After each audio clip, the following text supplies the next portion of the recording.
at that, right? You see quarterbacks get better at making reads on the line.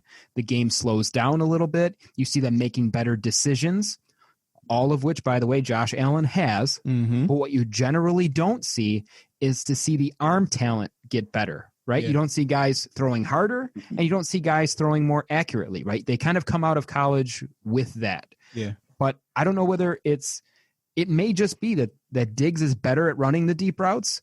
And I don't know, because John Brown seemed pretty good, but I think Diggs gets under the ball, and whatever it is, a spark to change in Josh Allen, where suddenly he throws beautiful balls. I saw on the one drive 2 gorgeous passes to the outside that are underrated because they were short passes that your casual football fan might not pick up on.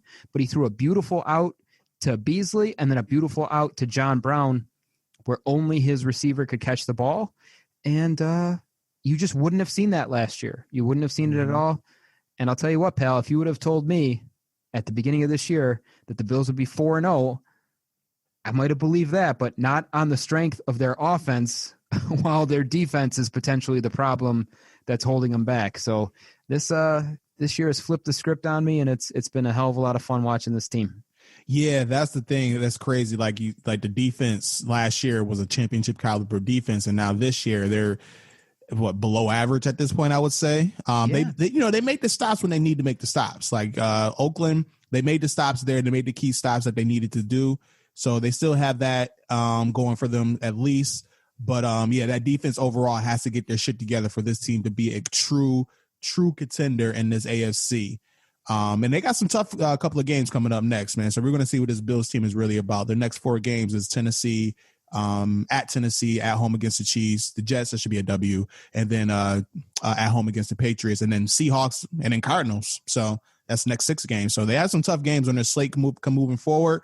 And we're going to see what Josh Allen and his Bills team is really about, man. I think the first 4 weeks they have shown that, we are here, man. We are not the same Bills team as last year. We can put up points. Josh Allen has looked awesome. He's right now, if I had to give a vote, he would probably be 2nd or 3rd in my MVP, maybe 4th in my MVP votes right now. He's looking great. So shout out to Buffalo, man. Shout out to the Bills, man. If you're a Bills fan, you got some shit to be excited about, and you should feel really good going into the back half of the first half of the season.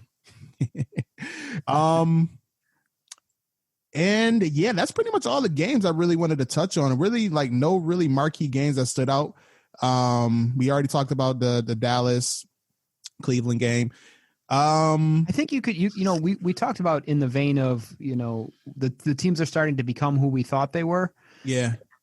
In that Dennis Green type of way, there were a couple of teams that stood out to me as, we are who we thought they were. Right. So for me, the Packers and the Chiefs, just want to touch on it super briefly. They just both kind of handled their business on Monday night. It was kind of cool to see the Packers doing really well. Love what Aaron Rodgers is doing. He's got some real swagger right now, playing great football. Went on the Pat McAfee show, had some controversial comments. Shout out to Rodgers, man. Talk your shit, guy. Loving it. Talk your shit. I think it was more for the sake of his buddy Pat McAfee to get a cool quote, but he was talking about how his off season or his off year is better than most quarterbacks' career year. So he wasn't lying. Gotta love it. It's the absolute truth. Lying. And man, you talk about the last couple of down years where he's thrown for 4,000 and 4,400 yards respectively, combined like 55 touchdowns and only like 9 interceptions, and those are his down years. It's like, okay. So to see the Packers, the balls you gotta have to go and say some shit like that, man. Yeah, that takes some big ass balls, man. Yeah, man. Incredible. While mind you, he was battling injuries and had a brand new head coach with a more run-based philosophy, and they went 13-3, which, think about it this way. Okay, you throw for 4,000 yards, 25 touchdowns, and only like 3 picks. You're 13-3. You're not throwing from behind, right? You're not behind in games. You're not getting garbage time yards. You're not adding, 50, 60 yards to your stats every game on that last drive where they're just in a prevent, right? Right. So the guy's still a stud. I love to see that they're doing well. Shout out to Packers fans everywhere. They deserve it. And then, the Chiefs handled the Patriots, albeit without Cam, but the Chiefs, they look tough again. They just look in control. They look efficient. And what's surprising is how good their defense has been too. That Chris Jones is a monster. Huge shout out to him as well, because he's He's tough. Watching that guy play is something else, man. Yeah, he's one of the. I mean, he's right up there with Aaron Donald, like right below him, I would say, in terms of like interior forces and like defensive players in general. He might be right under Aaron Donald. That man is a fucking beast. I didn't realize how impactful he was on the line. I always knew he was a good pass rusher, but he takes over games. Yeah. He has that effect. Really good. That takeover effect, like you said. The one thing that did piss me off watching that Patriots and Chiefs game, I'm just watching the Patriots just like contain Patrick Mahomes. Like they held him to under 300 yards, like 2 touchdowns. And that Chiefs offense didn't explode at any point in time, really. You know, it was just like methodical drives all the way down the field. And when you play the Chiefs, you just got to play a bend but don't break type style. Like, you know, Pat Mahomes is going to make plays, but you just got to make him make those plays. You can't just give it to him. And my Baltimore Ravens defensive coordinator, Wink Martindale, please go and watch film on that game. Go and watch the Chargers game. See what they do. They just rushed 4. New England's rushing 3 with a spy, and they would still be able to get some pressure on them. Like the New England got cheated, by the way, on that strip sack. You remember that play? Yeah, I thought so too. Where they blew it dead? That was some bullshit. Absolutely. But yeah, just like Wink, just do that. Like we have a very talented defense. We got Calais Campbell for a reason. Do that. And we will have a better chance at beating them. I'm just saying. So we're going to see them in the playoffs, hopefully. I'm just saying, just throwing it out there. But yeah, that's all I wanted to say there. And yeah, the Packers, shout out to the Packers, man. They're moving forward. Aaron Rodgers is awesome. We already know this. So, and he's just making random dudes look awesome, man. The fucking 3rd string tight end had 3 touchdowns or something like that. Yeah, man. Tanya. Found a little relationship there that looking like a pretty nasty combo. And the kid was wide open too. Yes. Every time they just like, they're out scheming their opponents there because you don't see guys that wide open very often. And you saw it 3 times on Monday night. So, Rueter, we got our first coaching casualty that happened. Yep. Yeah, Houston. We certainly did. Decided to go Stooge. And, fire their head coach and GM all at the same time there. And you know what? I'm not going to say I didn't expect it to happen, but I didn't think he was going to be the first. You know, I was thinking that Adam Gase was going to be the clear-cut favorite to get fired first, and he's still somehow hanging on to his job. Although the Jets are starting Joe Flacco, man, Jets fans, get ready to get some eliteness in your life. Oh, boy. Oh, yeah. Take it easy. Flacco show, baby. Sam Darnold ain't getting that job back. But, Bill O'Brien, man, he's gone. He's done in Houston. Romeo Crennel takes over as an interim head coach. You want to give a quick thought on that? Yeah, no, I thought Romeo Crennel, when he had his last coaching stint, was just another failed prodigy of the Bill Belichick coaching tree, just another guy that was better off as a coordinator. I'm interested to see what he does here. I'm interested to see if that team gets a little bit better. What I was shocked about, honestly, was that he was fired from both positions. And I guess you have to do that all at once. But really, where I think his struggles were with the GM portion of the job. I mean, we could laugh and joke all day long about all the terrible trades that he's made over the last couple of years, and they were really that bad. I mean, just a ton of head scratchers, right? I mean, just awful trades that objectively you could just tell that he lost. Stupid. You couldn't find anyone that was thoughtful or thinking about it in a real serious way that thought he won any of those trades, right? So there's that. Stupid. Beyond that, to lose the job as a head coach, was he a terrible coach? I don't know. I don't think so. They won a division 4 out of 5 seasons. Yeah, I mean, it was one of the uglier divisions over that time. You had the Colts in transition. You had a imploding Jaguars team, a Titans team that most recently kind of kicked it into a second gear. But yeah, he had a very talented quarterback. I don't know. Is he a terrible coach? I don't know. I think that there are far worse coaches in the league. Adam Gase, you mentioned being one of them for sure that I think should be on the block. It looks like Mike McCarthy should be on the block already. He just looks awful in his return to coaching. But you got to make that move. I mean, there's still a chance that in still a weaker division that they've got a chance.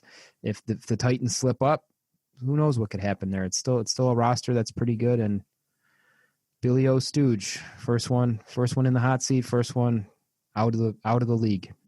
Yeah, I was listening to Move the Sticks podcast with Daniel Jeremiah and Bucky Brooks, and I like the way that they broke it down and when they kind of explained the firing, because when you give absolute power to one person, like the head coach and the GM, that's never a good thing. And the way they explained it was, as a GM, your job is to build up the roster, acquire pieces, acquire talent, acquire draft capital, and try to maintain the success for a long period of time. And as the head coach, your job is to maximize the talent that you have and do as well as you can with the players that you have on that roster, right? So when you give absolute power, the head coach and GM title, now you are having conflict interests, because a GM, if they had a regular GM, they're not going to trade 2 first rounders and 2 second rounders for a fucking Laramie Tunsil left tackle. So now you have no draft capital, not in this past draft, but also in the future draft. And then on top of that, they're not going to go trade your quarterback's best weapon for a fucking second round pick and a decrepit running back. They don't make that trade. But a head coach in that position trying to win now is going to go and try to acquire that left tackle who, Laramie Tunsil, is he even that great? Like, he's the highest paid tackle in the league right now. I don't think he's the best tackle in the league at all, especially with seeing Deshaun Watson just get killed every weekend.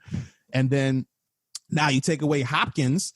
I still don't understand that Hopkins trade. That still makes zero sense to me whatsoever. But you just make moves that, as a GM, and if you're not the head coach, you just wouldn't make those moves. You know what I mean? So is this kind of conflict interest?